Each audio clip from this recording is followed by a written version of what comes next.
दिवाळीचं घरातलं सगळं काम करून करून माझ्या सगळ्या मावश्या वैतागल्या होत्या। त्यात एक माझी मावशी मला म्हणली, बाबा घरातले काम करून करून ना मी लय वैतागले, चल बाबा कुठेतरी माझे थोडे पाय तरी मोकळे करून आण। तर नमस्कार, मी अनिकेत साबळे आणि आजच्या नवीन ब्लॉग मध्ये तुमचं सगळ्यांचं स्वागत। आता तसं पाहिलं गेलं तर माझ्या सगळ्या मावशांना मी ना जम्मूला घेऊन चाललो होतो। फिरायला जायचं म्हटलं, तुम्ही पाहू शकता एक वेळेस आम्ही होतो पिशा घेऊन यायचो, पण आता आजी फिरायला चालली तर आजी सुद्धा लोटा गाडी आणलेली।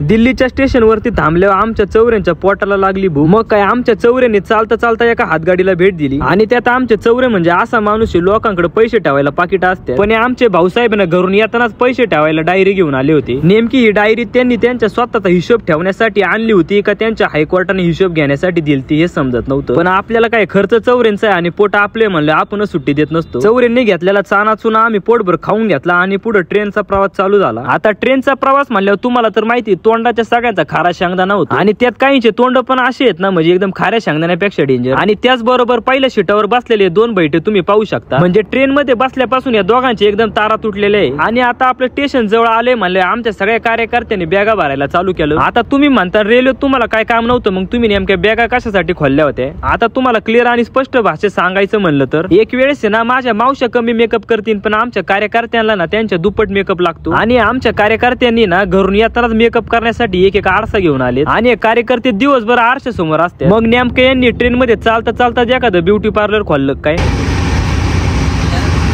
2 दिवस झाले रेल्वे, आता रेल्वे ना म्हणजे रेल्वेचा आमचा अवतार इतका डेंजर झालेला आहे, जसं काय आम्ही बोटच्या गाडीवर कामाला आहे पाहू शकता।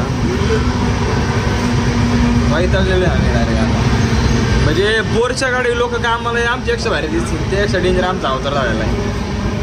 तरी पण दिसायची की नाही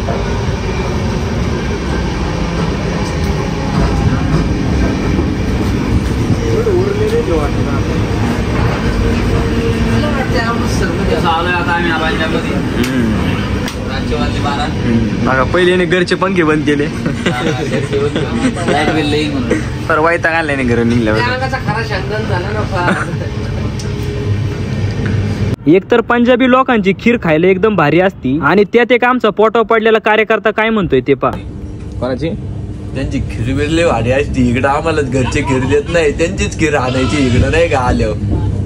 मला होता तिथं मला डाळ लागते नुसतं नाही का, डाळ भारी म्हणतो कोणती मिक्स डाळ लागते म्हणतो। कुठं ते डायरेक्ट बसायचं लाईनीत, कोणाला म्हणायचं चपातीला डायरेक्ट असा हात करायचा, कसा असा हात करायचा, ते फेकणार आपण घ्यायची ताटच ठेवायची। आपण तिथं हात घालायला गेल्यावर मग ते आपल्याला बाहेर आल्यावर पण विकत डायरेक्ट त्यांच्याकडे असतात भाला।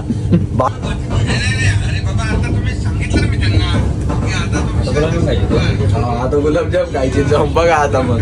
अहो हे 12 वाजले तरी रात्रीचे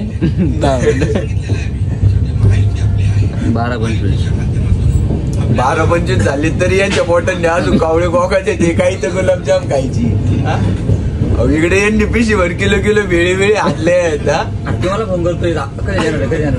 कोण आलो ना आम्ही, आता आलो तुम्ही ज्या याची वाट बघत होते ज्या क्षणाची, तो क्षण आलाय आता नाही का।